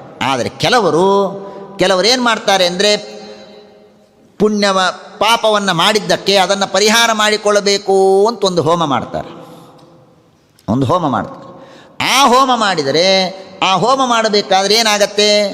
ಹೋಮ ಮಾಡಬೇಕಾದ್ರೆ ಏನಾಗುತ್ತೆ? ಹಳೆ ಪಾಪ ಹೋಗ್ತದೆ. ಆದರೆ ಈ ಹೋಮ ಮಾಡಬೇಕಾದ್ರೆ ಅಹಂಕರ್ತ ಅಂತಂತಾನೆ, ಇದೆಲ್ಲ ನನ್ನದೇ ಅಂತಂತಾನೆ, ಇಷ್ಟೆಲ್ಲ ಖರ್ಚು ಮಾಡೀನಿ ಅಂತಾನೆ, ಪುರೋಹಿತರು ಲೇಟ್ ಬಂದರೆ ಬೈತಾನೆ, ಜಾಸ್ತಿ ದುಡ್ಡು ತೆಗೆದುಕೊಂಡ್ರೆ ಅವಮಾನ ಮಾಡ್ತಾನೆ. ಒಂದು ಕರ್ಮದ ಸುತ್ತ ಎಷ್ಟು ಪಾಪಗಳು ಅಂಟ್ಕೊಂಡಿರ್ತದೆ ನೋಡ್ರಿ. ಟೈಮಿಗೆ ಬರೋದಿಲ್ಲ ನೀವು ಅಂತಾನೆ, ಏನೇನೋ ಅಂದುಬಿಡ್ತೇವೆ. ಅಂತೇವೋ ಇಲ್ವೋ? ಒಂದು ಸಣ್ಣ ಕರ್ಮ ಆಗಬೇಕಾದರೆ ಪಾಪ ಇಲ್ಲದೇನೆ ಕರ್ಮ ಆಗೋದೇ ಇಲ್ಲ. ಕೃಷ್ಣ ಹೇಳ್ತಾನೆ ಇದನ್ನು, ನಾವಲ್ಲ. ಗೀತೆಯಲ್ಲಿ ಕೃಷ್ಣ ಹೇಳಿದ್ದಾನೆ, ಎಲ್ಲ ಕರ್ಮಗಳು ಒಂದು ಪಾಪದ ಜೊತೆಗೇ ಬರುತ್ತೆ. ಏನು ಪಾಪ ಮಾಡದೇ ಇದ್ದರೂ ಕನಿಷ್ಠ ಅಹಮ್ಮಮ ಅನ್ನೋದಂತೂ ಇದ್ದೇ ಇರುತ್ತೆ, ಬಂಧಕ ಅಂತೂ ಇದ್ದೇ ಇರುತ್ತೆ. ಅಹಂ ಮಮ ಅಂತಿರುತ್ತೆ. ಮಂತ್ರತಂತ್ರಗಳು ಸರಿ ಇರೋದಿಲ್ಲ, ಬ್ರಾಹ್ಮಣರಿಗೆ ಮರ್ಯಾದೆ ಕೊಡೋದಿಲ್ಲ, ದ್ರವ್ಯಗಳು ಸರಿ ಇರೋದಿಲ್ಲ. ಇಷ್ಟೆಲ್ಲ ಮಾಡಿ ಏನಾಗತ್ತೆ? ಮತ್ತೊಂದು ಪಾಪ ಬಂತು. ಅದನ್ನು ಪರಿಹಾರ ಮಾಡಿಕೊಳ್ಳಬೇಕು ಅಂತ ಹೇಳಿ ಮತ್ತೇನೋ ಮಾಡಲಿಕ್ಕೆ ಹೋಗ್ತೀವಿ, ಮತ್ತೊಂದು ಪಾಪ.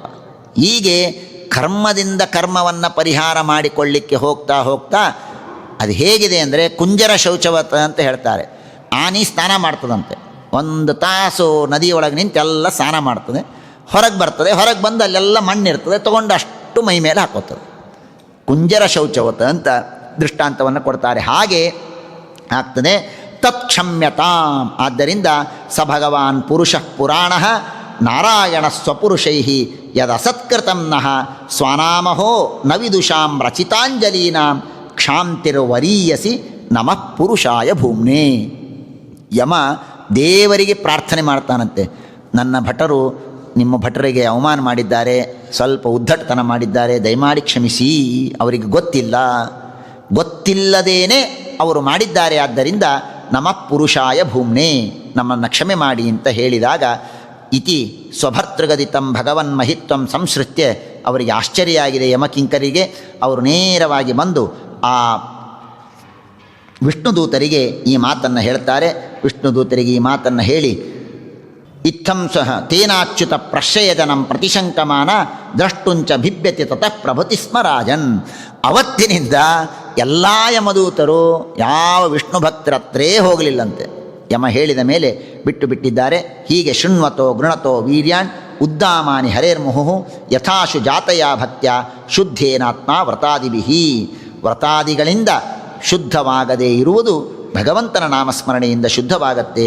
ಇತಿಹಾಸಮಿಮಂ ಗುಹ್ಯನ್ ಭಗವಾನ್ ಕುಂಭಸಂಭವ ಕಥಯಾಮಾಸ ಮಲಯೇ ಆಸೀನೋ ಹರಿಮರ್ಚಯನ್. ಈ ಕಥೆಯನ್ನು ಅಗಸ್ತ್ಯರು ಮಲೆ ಪರ್ವತದಲ್ಲಿ ಎಲ್ಲರಿಗೂ ಉಪದೇಶ ಮಾಡಿದ್ದಾರೆ. ಅಂತಹ ಉತ್ತಮವಾದ ಕಥೆ ಇದು ಭಗವಂತನ ನಾಮಸ್ಮರಣೆ ಅಂತ. ಆಮೇಲೆ ಆ ಅಜಮಿಲ ವಿಶೇಷವಾಗಿ ಆ ಭಗವಂತನ ಲೋಕವನ್ನು ಹೊಂದುತ್ತಾನೆ ಇತ್ಯಾದಿ ಕಥೆಗಳನ್ನು ತಿಳಿಸ್ತಾರೆ. ಮುಂದೆ ಮತ್ತೆ ಪ್ರಜಾಸೃಷ್ಟಿಯನ್ನು ತಿಳಿಸಿದ್ದಾರೆ.